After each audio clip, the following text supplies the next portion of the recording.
நாம் தனிநபர்களாக குடிமக்களாக நம்முடைய உரிமை எப்படி பறிபோகிறது அப்படிங்கிறத பார்க்குறோம். அதுக்கு 3 ரீசன்ஸ். ஒன்று, இந்தியாவின் பாதுகாப்புக்காக அது ஒரு அவசரகால நிலை பிரகடனம் செய்யப்படுகிற பொழுது, இந்திய நிலவரையின் ஒரு பகுதியின் பாதுகாப்பிற்காக அது அவசரகால நிலை பிரகடனம் செய்யப்படுகிற பொழுது, அல்லது போர் அல்லது வெளிநாட்டு ஆக்கிரமிப்பால் அச்சுறுத்தலுக்காகிற பொழுது அவசரகால நிலை பிரகடனத்தில் இருக்கிற பொழுது, இந்த பகுதி 3இல் விளக்கப்பட்டிருக்கிற பல்வேறு உரிமைகளை பொறுத்து அவை சட்டம் இயற்றுவதற்கு தடையாக அமைந்துவிட முடியாது என்பதை பற்றி சொல்லுகிறது. அப்படின்னா பிரிவு 19 என்ன சொல்லுது?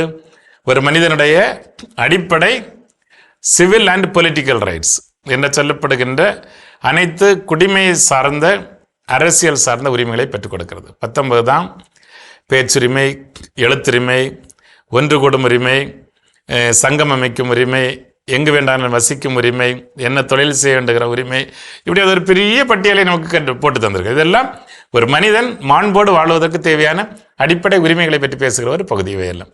ஆனால் இவையெல்லாம் ஒருவேளை இப்படிப்பட்ட அவசரகால நிலை பிரகடனத்தில் இருக்கிற பொழுது இதில் சொல்லப்படுகின்ற விஷயங்கள் எதுவும் அரசு சட்டங்களை இயற்றுவதற்கு தடையாக அமைந்துவிடக்கூடாது என்பதை பற்றி பிரிவு 358 சொல்கிறது. பார்த்தீங்கன்னா அப்போ என்ன அர்த்தம்? அரசு என்ன சட்டம் வேண்டுமானாலும் இயற்றலாம். ஆனால் அந்த சட்டங்களின் வழியாக பறிபோவதெல்லாம் இந்த உரிமைகள். இந்த உரிமைகளை நாம் இழப்பதால் நம்முடைய தனிநபர் மாண்பும் வாழ்வும் பாதிக்கப்படுகிறது என்பதை நாம் மறந்துவிடக்கூடாது. ஒன்று.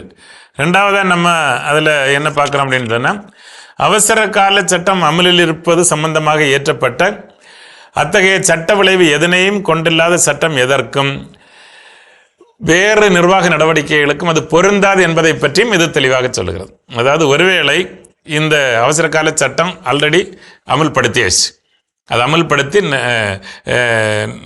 நிலவில் இருந்து கொண்டே இருக்கிறது. அப்படி இருக்கிற பொழுது அது வேறு ஏதாவது சட்டங்கள் இதனை முறியடிக்கிற விதத்தில் வேறு ஏதாவது சட்டங்கள் இருந்தால் அது எதுவும் அந்த நேரத்தில் பிரயோஜனம் கிடையாது.